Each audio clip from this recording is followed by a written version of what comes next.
all the things that you must consider when it comes to organizing a successful club event. This is the second video in Module 1 of your training entitled How to Organize the Best Event in the World, or Campus. Jimmy here isn't very good at organizing events at all. Goodness no, who put him in charge? What a bird brain. Don't worry Jimmy, by the end of this video you'll know how to organize the best event in the world, or campus. Here are the lessons we're to learn in this episode. Purpose of the event, budgeting, planning and organizing, execution, and post-event wrap-up. So Jimmy, you have an event you'd like to plan for your society. Where do you start? At the beginning, of course.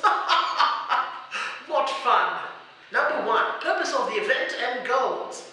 Before you start planning your event, you need to realize 2 very important things. What is the event for, and what does your club hope to achieve from this event? Often a club will run an event just because it happened last year. What did the event achieve last year, and is this still relevant? Clubs that do not outline a purpose for the event often find themselves lost in the planning stages, or find that their event itself isn't very cohesive and seems a little one-dimensional.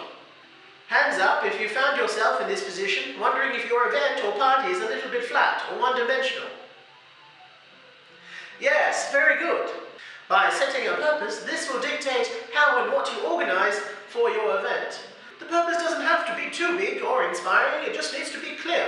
For example, your event may be to have your club members relax and bond with each other, in which case your event might include a fun hula hoop competition or a friendly game of battleships. What fun!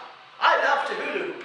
Now that your event has a purpose, what are your goals? Is your purpose to sign up new members? If so, how many? Or if your event is purely social, how many tickets will be sold? Whatever the purpose, make sure you are able to measure its success. In the last episode, we talked about creating SMART goals. These are very useful in the context of event planning. Jimmy doesn't use SMART goals because he is not very smart.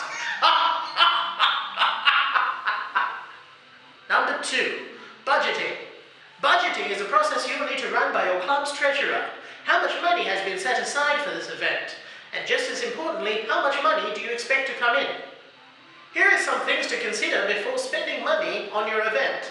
If this event has been done successfully in the past, copy and adjust that budget. If your event is new, spend some time shopping for quotes on venue and catering before you map out the rest. Prioritize your spending. Money spent on venue, catering and marketing should always be a priority. Try and budget in a buffer, or an amount of money that is emergency use only of about 10% of your budget. Keep track of your spending using excellent spreadsheets or your OrgSync treasury tools. Budget management is an ongoing process. Remember to constantly check your progress as you spend and keep all your receipts in a safe place. Say perhaps your OrgSync filing system. Jimmy here doesn't follow the rules and he spent all his money on opium. Opium isn't food. Now Jimmy is poor and he owes his club a lot of money. Oh, what fun!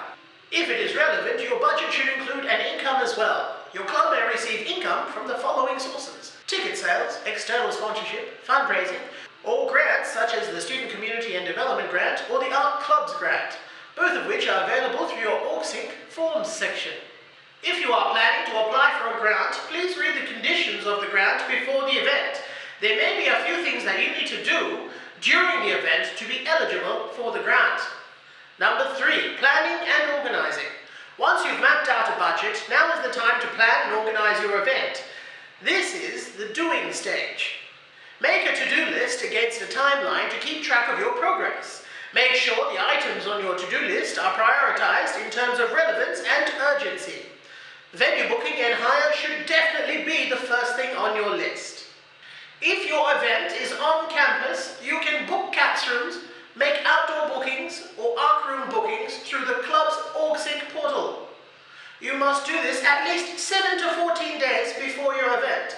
Remember also that booking a room or an outdoor space does not mean that you will get the resources with that booking. They need to be booked separately and may also be done on OrgSync. Your timeline should also factor in a buffer period in case anything should go poorly.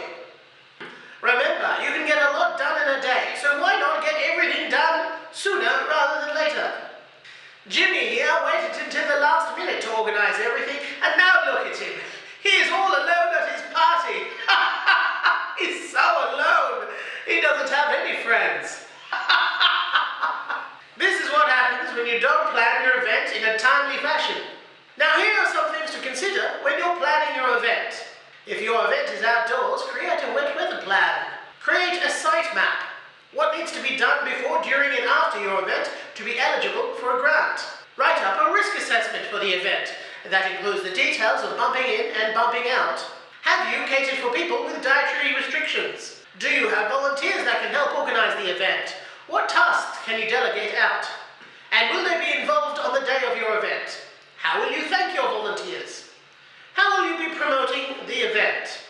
A very important thing to factor into your planning is time for publicity and promotions. This will be covered in detail in our final video for this module. Number 4, on the day of the event. Organising the bump-in for the event can be one of the most stressful things in events management. Look at Jimmy here. He is so stressed. What fun! Jimmy clearly hasn't borrowed this training video from the library. There are a few things that you can do to stay ahead of the stress on the day of your event. Have your team or your volunteers been properly briefed about their roles on the day? What do they have to wear on the day? Have a bump in and bump out schedule. Note what tasks have to be done and the time that it has to be done, and who in your team is responsible for this. Make this schedule available to everybody. Set up the venue and make it look swell. Organise signage around the venue so your guests know where to go. And remember to have someone take photographs on the night, because this is the best event in the whole world, or campus. Number 5, post-event and wrap-up. Well, it has been a long day and your guests have had a smashing time. Except for Jimmy's guests. He didn't have any. What a square. But is this event over for you? No, it is not. Your job as the event coordinator isn't finished until you've made sure that everything has been backed up and finalised. As they say, it ain't over until the post-event report has been written up. What fun! After your event, be sure to thank everyone who helped you, immediately deposit all income, and pay all outstanding invoices. Update the final budget. Return all borrowed resources. Store all purchased resources for future use. Please share your photographs with everybody. Write up a post-event report. This may be useful for grant applications for the future event coordinators in your club. The report should contain all relevant instructions and contain contact details and recommendations of what you could have improved upon.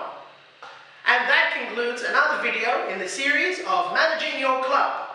Be sure to stay tuned to view the video on marketing and publicity and how.